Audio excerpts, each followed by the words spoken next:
ये संजय निरुपम भी पूछ रहे हैं, ये शक्ति यादव भी पूछ रहे हैं और यही सवाल प्रवक्ता जेडीयू के भी पूछ रहे हैं। लेकिन शिवम त्यागी, यहाँ मामला इस लिहाज से आ गया है कि अब हम सब एक हैं वर्सेस मोदी है, लेकिन हम सब एक में वो चेहरा कौन?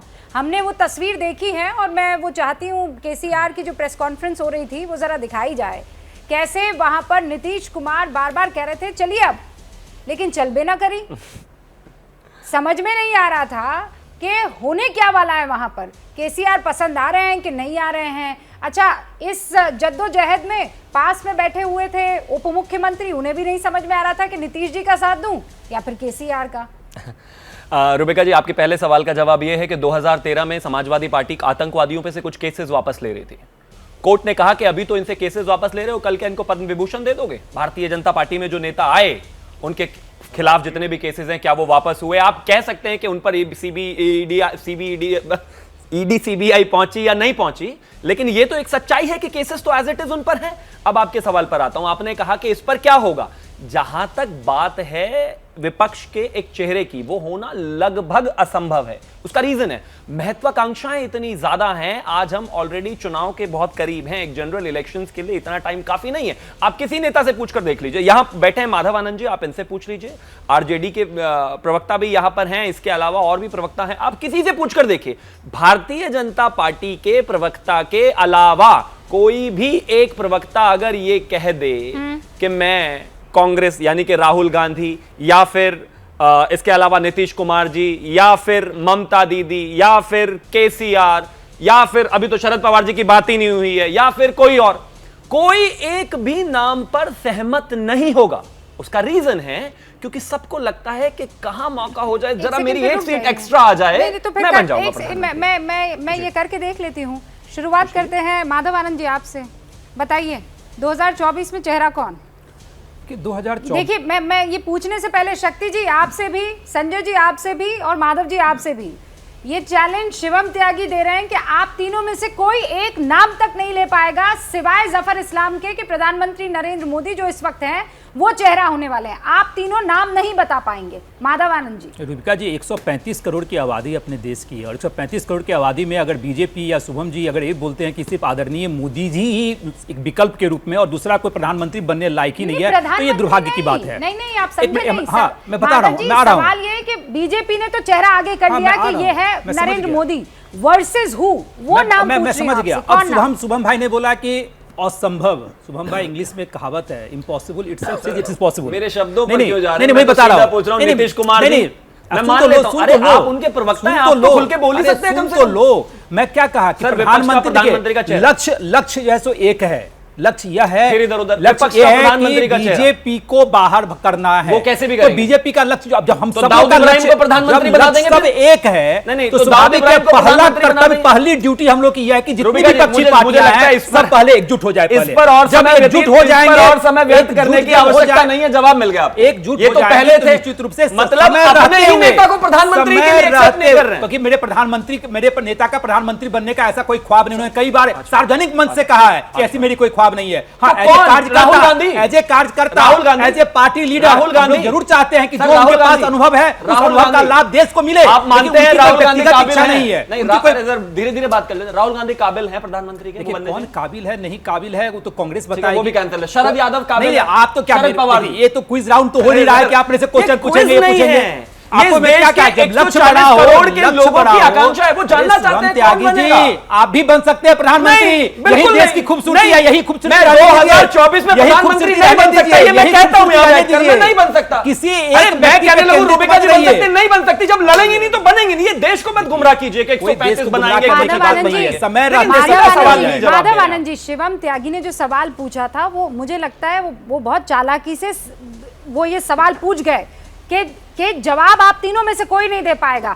आप पहला राउंड मुझे लगता है हार गए, आप नाम नहीं बता पाए। संजय निरुपम जी, वही सवाल आपसे पूछ रही हूं कि क्या 2024 में वो नाम, वो चेहरा आप बता पाएंगे जो मोदी के खिलाफ संपूर्ण विपक्ष का चेहरा बनके लड़ पाएगा? देखिए, दो बातें महत्वपूर्ण है इसमें। पहली बात, हमारे देश में पार्लियामेंट्री फॉर्म ऑफ सरकार है, गवर्नमेंट है। यहाँ कोई प्रेसिडेंशियल फॉर्म ऑफ इलेक्शन नहीं होता, क्योंकि प्रेसिडेंशियल फॉर्म ऑफ गवर्नमेंट ने इसलिए व्यक्ति चुनाव नहीं लड़ते, पार्टियां चुनाव लड़ती हैं। तो ठीक है, बीजेपी ने बहुत ही इंटेलिजेंटली एक मोदी वर्सेस ऑल, मोदी एक चेहरा करके बना के दे दिया उन्होंने इस तरह से चुनाव लड़ा जैसे एक प्रेसिडेंशियल फॉर्म ऑफ गवर्नमेंट बनने जा रही है। वो एक उनकी अपनी एक चालबाजी थी जिसमें वो कामयाब भी हुए।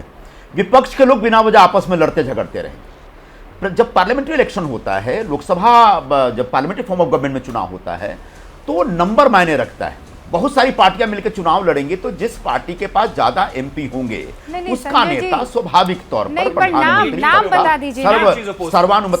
कंप्लीट कर ले दो, एक मिनट।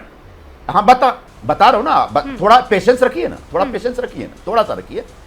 तो कांग्रेस पार्टी आज भी, भले ही एक बुरे दौर से गुजर रहे हैं, मैं स्वीकार कर रहा हूं, लेकिन एक पैन इंडिया पार्टी है जिसमें निश्चित तौर पर अगले लोकसभा चुनाव में अगर कोई सबसे बड़ा दल विपक्षी संगठन में निकल के आएगा, विपक्षी गठबंधन में निकल के आएगा तो कांग्रेस पार्टी होगा। और हमारी तरफ से साफ साफ कहा जा चुका है कि हमारे प्रधानमंत्री पद के उम्मीदवार श्री राहुल गांधी हैं। परफेक्ट। राहुल गांधी के नेतृत्व में ही कांग्रेस पार्टी चुनाव लड़ेगी। हाँ। और विपक्ष के तमाम साथियों को हम साथ में लेना चाहेंगे। जो आएगा हमारे साथ ऑन बोर्ड, ठीक है, जो नहीं आएगा ना है, ये उसका फैसला होगा। लेकिन राहुल गांधी इस समय मोदी के खिलाफ लड़ भी रहे। एक मिनट, मोदी के तमाम जो बुरे कार्यक्रम हैं जिसमें महंगाई बढ़ रही है, भूखमरी बढ़ रही है, बेरोजगारी बढ़ रही है, देश का लोकतंत्र खतरे में है, सामाजिक खतरे में है, इसके खिलाफ अगर इस देश में कोई पूरी ताकत से लड़ रहा है तो वो सिर्फ और सिर्फ राहुल गांधी लड़ रहे हैं। और इसलिए विपक्षी चेहरा अगर प्रधानमंत्री पद का कोई उम्मीदवार हो सकता है तो सिर्फ और सिर्फ राहुल गांधी। नीतीश कुमार नहीं लड़ रहे क्या, या ममता बनर्जी?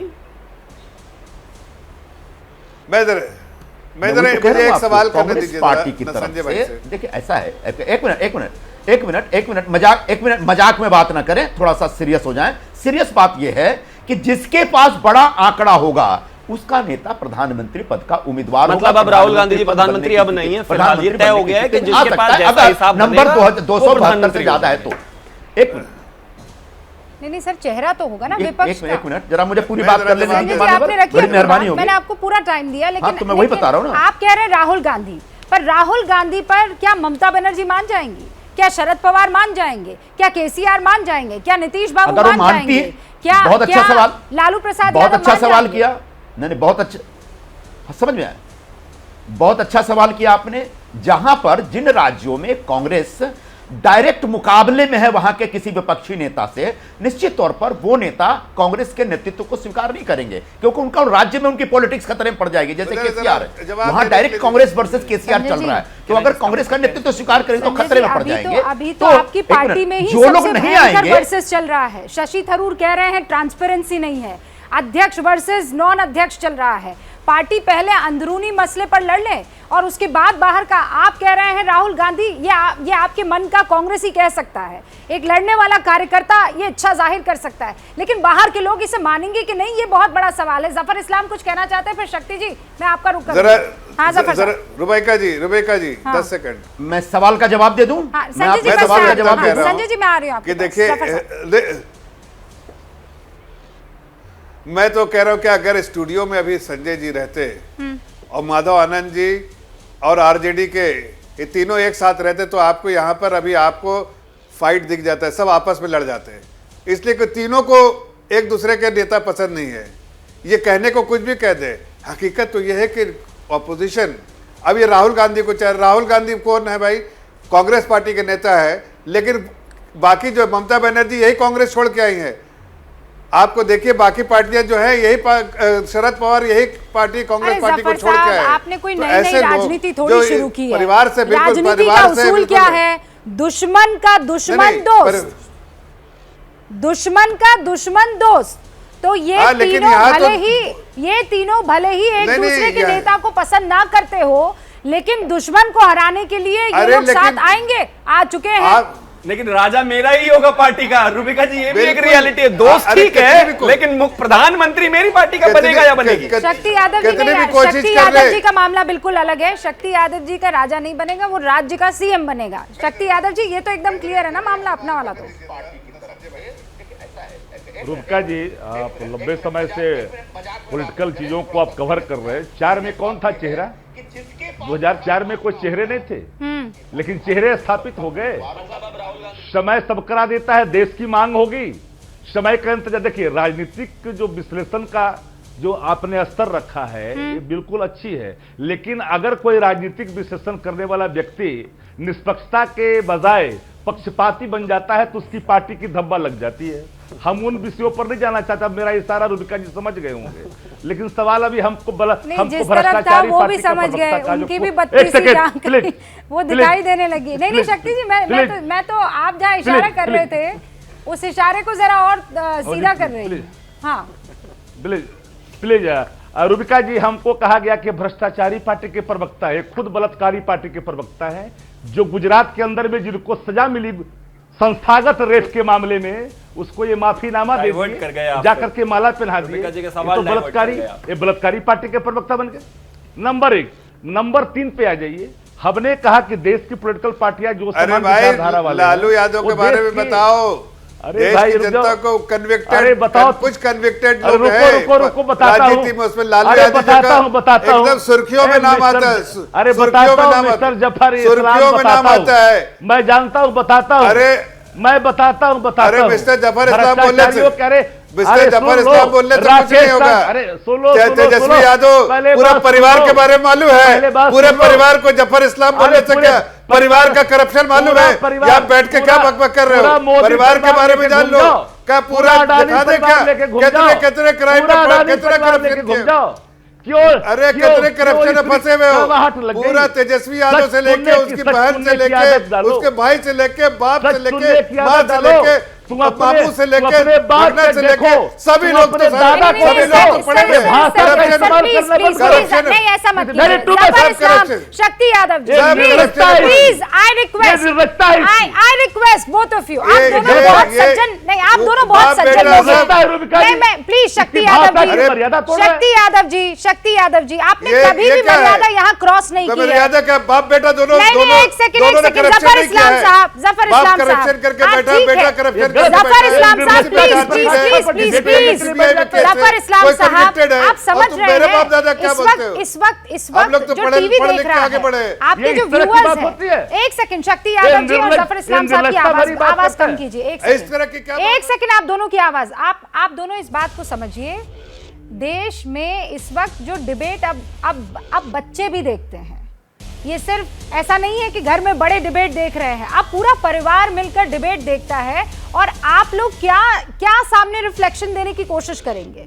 इस बात को समझिए। आपको मतभेद है, रखिए, जितने कड़े शब्दों में रख सकते हैं, लेकिन पर्सनल अटैक नहीं करेंगे, मर्यादा भाषा की आप नहीं तोड़ेंगे, ये मैं अपने शो में नहीं होने दूंगी। क्लियर हूं? क्या मजबूरी है मेरी, बताइए। मैं अभी आपको बताती हूँ कि मैंने ओए होए होए होए, नमकीन के चटकारे लेते हुए टकटकी मार के डिबेट शो को पॉज रिपीट कर करके देख रहे हैं जोगिंदर जी। इनकी तरह आप भी देखें अपनी फेवरेट डिबेट्स को रिपीट कर, और डाउनलोड कीजिए एबीपी लाइव ऐप अपने स्मार्ट टीवी पर।